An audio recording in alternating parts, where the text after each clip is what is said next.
As you get deeper into video production, one of the things that you might start looking to achieve is to make your digital video production look more filmic in nature. And so a lot of people are looking to achieve the film look.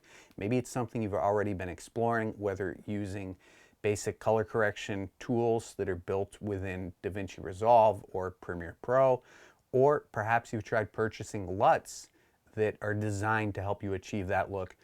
Today, what we're going to do is we're going to look at a plugin that is called Dehancer. Now, full disclosure, Dehancer reached out to me. They asked me if I wanted to look over their tool and make a video on it.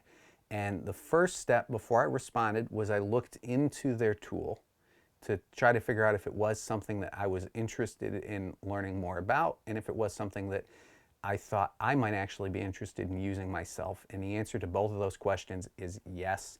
And so that's why we're looking at this today. So I have a couple clips. I went into the city, I went into New York, also into Boston. We're going to look at some of the footage from New York today. We're going to look at an approach that I've been using when I want to make things look a little more filmic.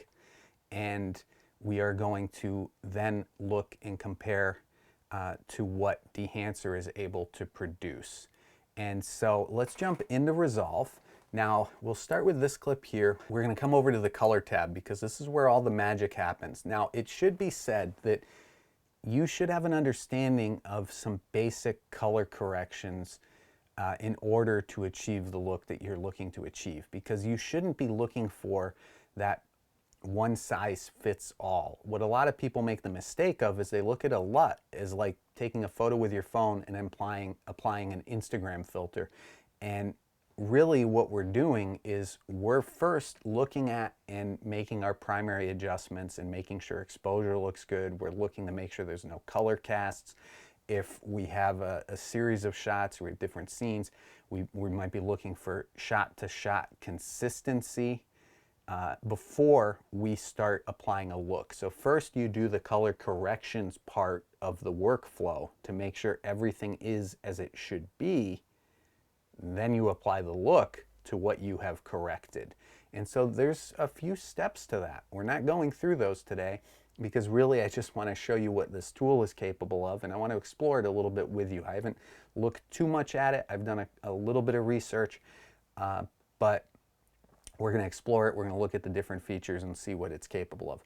So first, I would have multiple nodes. Now in Resolve, each node, like let's say that I adjust the temperature of this, and we'll just go like that, and we'll warm it up a little. I can then add a new node. And this new node, I could be working on the brightness, although usually we work on sort of the luminance, the brightness of the image before color, but just for the sake of playing around with things, I'm just trying to show you that with our nodes, we can turn on and off individual aspects of what we're doing within our grade. So let's reset this node. Let's make sure I didn't do anything to that node either. And now I'm going to name this, because this is going to be our color space transform. I'll call it CST. And then this is going to be our film LUT, which you can already see they're open over here. So for our color space transform, we're going to grab this. I'm going to drag it on. We're going to make sure that this is Rec 709 and this is Cine and Film Log, and then that's where we could then pick and apply a film LUT. Now this is not Dehancer. I'm showing you the approach that I typically use. And again, if these were all of our primary grades and what have you, then you might start looking to apply halation or film grain or different things. We'll look at that more in Dehancer, because right now I don't want to go too much into what differentiates film from digital video. But what I do want to emphasize is that there's a whole process here. So we have our color space transform, then we have to find halation, we have to go and find film grain. We have all these different things if we're trying to make things look a little bit more filmic in the final render. So this would have been the process, and even just this, you can see film handles shadows and highlights a little different, so it adjusts kind of that tonal range. And I think it looks nice. It does. I wouldn't use this approach if I didn't think it produced a nice looking image. And for those of you that are familiar with video, we will also look at applying Dehancer in the film look to a log-based video clip a little later on. But for now, we'll continue working with this. And I'm going to delete these nodes. We'll start over here. And we're going to come down and we're going to grab Dehancer and we're going to apply it. And this is the look we get right out of the gate. And if I turn that off and on, let's go full screen here so you can actually see. Off and on, not bad. Now I have gone this far before. I've done a little bit. And I have to say, my first impression, just applying the plugin, just standalone, nothing else. We haven't even looked at the menu options. I'm impressed. I like the look that it creates. Now let's look at the control that we have over it. So first of all, this is a Rec 709 clip that we're working with. So I'm just going to leave the source material set as Rec 709. You'll see that we have different selections. We're going to choose camera and we're going to work with a log clip in a few moments. But for right now, this is Rec 709. We can now work after the effect has been adjusted. We've done maybe our primary adjustments, because just like when we're working with the LUT approach that I showed you first, we would want to do all of our adjustments and then we apply the look. We want to do the corrections, the balancing, then we apply the look. Same thing here. I can do all my adjustments, then I can start applying that filmic look at the end of the chain. And so maybe now once I've applied that, maybe I have to do some exposure, compensation. You have all these different options, temperature, tint, defringe. This is the film that we're shooting on. This is the negative. This is the film that we'd be putting in the camera. And then this is the print. This is how we're printing it. If we choose linear, we're just saying, I want this look, whatever film I've chosen, and there's a lot of film stock that you have that you can choose from. I want this look to be maintained. If we come back to print, now I could choose that I want it on Fujifilm print. I could choose I want it on Kodak. I could choose to do this Kodak glossy paper, which would create a more photographic look. And that could be that, you know, if you're making a commercial and you want certain images, certain aspects of it to look like it was shot, like it was a photograph look to it, then that could be an option, I guess. So we could go with Kodak. Now this is what it's printed on. If we come back up to our film stock here, we have Kodak. Again, we can choose all these different stocks. I have this push-pull effect which can adjust, so we can tweak how that final look ultimately plays out. And so that's a nice feature of all these settings, is you have this kind of push-pull to manipulate how things look. Going a little further down now, we have film grain, which is one of the characteristics of film. And now film handles things different than digital video. With video, we get blown out highlights and crushed blacks. With film, you have roll-off, where it makes things look a little bit more pleasing. You have film grain, which adds texture to the image. Now, it's not the same as what you get in digital video, which is noise in the footage, which is an artifact that's a result of having to boost your ISO. The film grain adds a little texture. People tend to find that a little more pleasing, but we can adjust how that film grain looks. And if we zoom in, maybe will be the easier way to look at it. You can see the grain if oops, that's the halation. If I disable it and I enable it, you can see the grain, the texture that's there, and we can push and pull and adjust how that looks.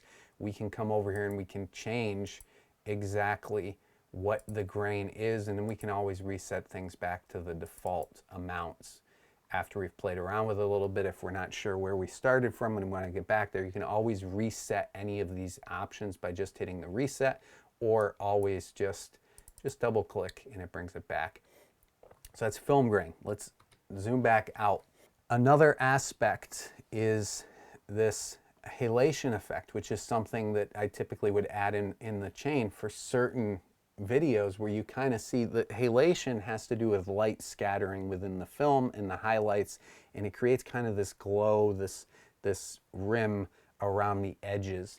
And halation is typically seen with bloom, which is a soft glow that comes from the highlights as well. So we could enable halation, and now let's take a look at mask mode, and what you'll see is we have these, like I said, these bright edges, this kind of warm reddish glow around the edges, and we can push and pull, and we can see what effect that has. A lot of times I like to pull it back, and I'm not talking in Dehancer because I haven't really used Dehancer, but it's the same way if you're using the halation effect that's built into Resolve. You can look at what it looks like in isolation, and you can pull it back so that it's kind of this minor effect, and then you can disable the mask and you have your effect. You can turn on glow, and again we can see what the glow effect is. Maybe I want to expand that, turn off the mask,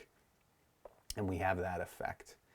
One thing I will say that's nice is this enable disable effect, which is similar to being able to turn off a full node. But obviously if we go to the node in this case, it contains all of this. So you want to toggle on and off to see what your different effects are doing and whether you're going too extreme and you want to pull it back a little. So lots of features built in here. Could be overwhelming, right? It's a learning curve.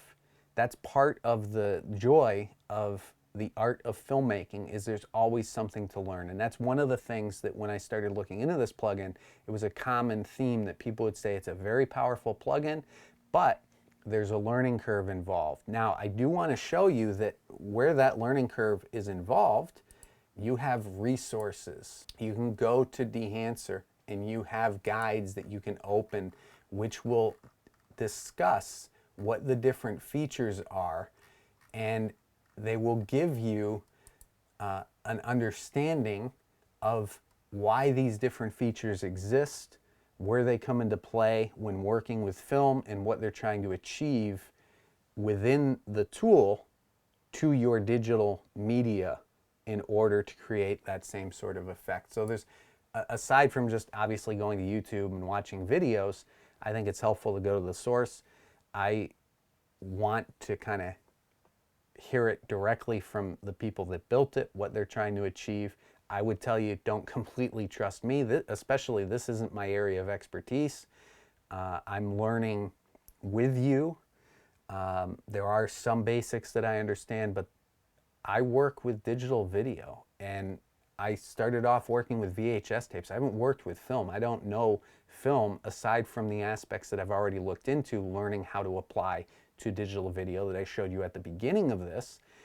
So it is fascinating. It's interesting to understand where that difference is and how to bridge the gap between the two. And the technology that we're coming out with that is becoming available is really impressive, I think. So back into Resolve, I do want to show you now if we were, so we could apply this to another clip here. And if I want to apply the same look, I can just right click and I can click apply grade. And now we have the same look applied to this clip. All the same settings. That's the way, by the way, if you're working in a project and you're working on a single clip to get the look, and then you want to apply it across the project, you can always just select all your clips, right click and click apply grade. I'm not going to do that because we're not going to apply that here. This is what I want to show you really quick. And again, I'm not going to apply any preliminary grades. We're just going to apply Dehancer. And we're going to change it up though. We're going to come up to the top. Like I told you, we're doing things a little different. This was shot in slog3. And so I'm going to choose my camera. And I'm going to choose Sony A7S3, slog3, sgamut3.cine. And now look at the look. Let's expand this. Whoops. Look at the look that we already have. I'm telling you, I know it sounds like I've been hired to sell this, that's not the case. I was asked to look over the plugin, and specifically in the email when they reached out, they said, we want you to just say what you think. And if you don't like it, if there's things you don't like, we'll take that, we'll learn from it, we'll apply it basically to future iterations. So I'm not being paid to there's not a deal here where I have to say good things about this. I'm just impressed. I've used different LUTs. There's LUT packs that are integrated in the Resolve that I've downloaded and I've tried using. This, while it is said that it comes with a learning curve, just applying the plugin and looking at it right out of the gate, I'm happy with what I see. I think it looks great. Let's look at the grain of this image. I think the grain looks great. I'm not an expert on this. I've done research before I started making this video, and a lot of people say that the way Dehancer uses or integrates grain, the technology that they're using is actually superior to the built-in grain within Resolve. I don't know if that's true. What I do know is it does seem to look different to me. Now, if there's somebody that disagrees, let me know in the comments. I don't want to be trying to push false narratives. I'm just explaining to you what I see and what I'm experiencing. And if we come down to the grain, which I have to figure out, here it is, and we zoom in and we disable it, and even let's find an area. Let's move forward a little.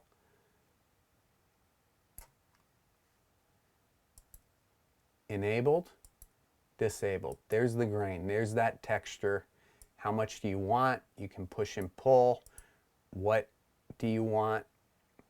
You have a whole menu of items to choose from. And again, when you're looking at this menu of items, you can always go to the documentation, you can do the research, and you can use this as an opportunity to learn more about the craft that you're pursuing. Okay, to wrap things up, just a couple final things.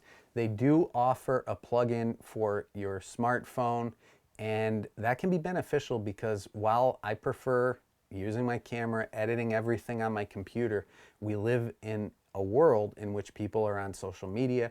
If you're working with businesses, maybe you have your own business, there might be times where you're working with footage right on your smartphone. Might be footage that you've recorded right with your smartphone. And being able to work with that footage and to create a customized look with this tool could be beneficial. So that's another option that is available. And then the kind of last thing that I want to emphasize is there's different ways about going about making this sort of filmic look possible. It is perfectly legitimate to just stick with the tools that are built into Resolve and go through in a node-based manner of building it out step by step. There's nothing wrong with that. If that's the approach that you prefer, keep using that. If you have a LUT pack that you've purchased that works for you, keep using that. My objective is not to show you something on this channel and say this is what you need. We're just looking at this, and there might be other tools and other techniques in the future that we look at, and I'm just trying to show you that this is something that exists, this is what's possible, this is an option. And another thing that's built within that is when you're learning the art of filmmaking, you're going to learn different techniques, you're going to learn how to use different tools. And everything is basically something that fits within your tool belt, so to speak. And as you're learning, you might find that you're using that on everything. And some people might say, well, why did you do that? That doesn't seem like it really fits this video. Well, when you're learning, sometimes it's appropriate to just find every opportunity to practice a particular skill. Once you've developed that skill, then the second part of becoming a filmmaker, becoming an artist, is understanding when is the appropriate time to use the tools that you have. And I think I would want to emphasize that a lot of people overuse certain aspects of filmmaking that are available to us these days. The film look is highly sought after, but does everything actually need to have a film look to it? I'd say the answer is no. And so I'd say part of being able to use the tool is knowing when to use it. I think that's going to be my final thought for you. Now, if this is a tool that you're interested in, Dehancer is giving all of my viewers a 10% discount. Just use the code essentials at checkout and you'll get that discount. I hope you enjoyed this video. Coming up, I'm planning to look at some sports videography techniques. I've been shooting a lot of volleyball lately, and so there's some stuff in that field that I want to share with you. So be sure that you're subscribed to the channel. Let me know if you want me to come back and look at this tool again in future videos, maybe going over it in more detail as I learn more about it myself. So with that said, I hope you enjoyed, and I'll see you soon with another video. Take care.